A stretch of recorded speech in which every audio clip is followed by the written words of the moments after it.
যারা করলা খেতে ভালোবাসেন না তাদের জন্য আমার আজকের এই রেসিপিটা। এইভাবে রেসিপি তৈরি করলে আপনি করলাও খাবেন এবং অনেক বেশি প্রশংসাও করবেন। তো রেসিপি তৈরি করার জন্য আমি এখানে অর্ধেকটুকু তেলাপিয়া মাছ নিলাম, আর মাছটাকে পরিষ্কার করে তারপর এভাবে একটু চিকচিক করে কেটে নিয়েছি। এখন এর মধ্যে দিয়ে দিচ্ছি লাল মরিচের গুঁড়া, হলুদের গুঁড়া, স্বাদ মতো লবণ। মাছটাকে ভালো করে আমি মেখে নিচ্ছি, তবে পরিমাণে এখানে হলুদ মরিচের পরিমাণটা একটু বেশি দিয়েছি। আর মাছের যে কাটা অংশগুলো আছে এগুলোর ভিতরে কিন্তু মশলাটা এভাবে দিয়ে দিতে হবে। একটু মশলাটা যখন ভিতরে যাবে মাছটা খেতেও কিন্তু বেশ ভালো লাগবে। এখানে আমি করলা নিয়ে নিচ্ছি, করলাটাকে মাঝখানে কেটে তারপর করলার যে বিচিগুলো থাকে সেগুলো আমি ফেলে দিয়েছি।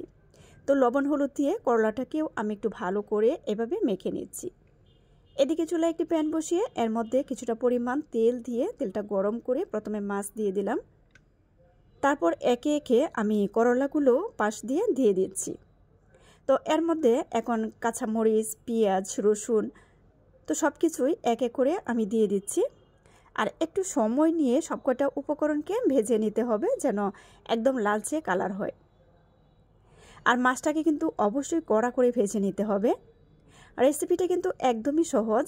আমি এখানে তেলাপিয়া মাছ দিয়ে করে নিচ্ছি, আপনারা যে কোনো ধরনের বড় মাছ দিয়ে এই রেসিপিটা তৈরি করে নিতে পারবেন।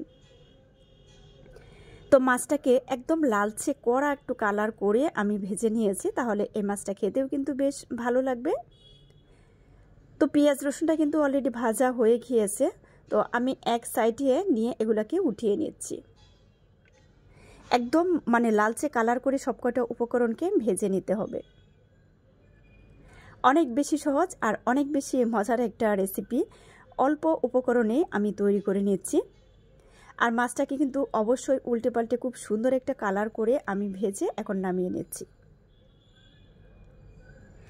তো করলাটা সেদ্ধ হতে কিন্তু একটু সময় লাগে, তো চুলার তাপটা কম করে রেখে আমি একটু সময় নিয়ে ভেজে নিচ্ছি যেন ভালো করে একটু সেদ্ধ হয়। তো সবকটা উপকরণ নামিয়ে এখন আমি ঠান্ডা করে মাছ থেকে কাঁটাটা ছাড়িয়ে নিচ্ছি। তবে যাদের কাছে সহজ রেসিপি ভালো লাগে পেজ ফলো করে পাশে থেকে সাপোর্ট করবেন প্লিজ। আর আমার এই সহজ রেসিপিগুলো আপনাদের কাছে কেমন লাগে অবশ্যই কমেন্টের মাধ্যমে জানিয়ে দিবেন। আর কাটা যেন একটাও না থাকে এদিকে কিন্তু অবশ্যই খেয়াল রাখতে হবে।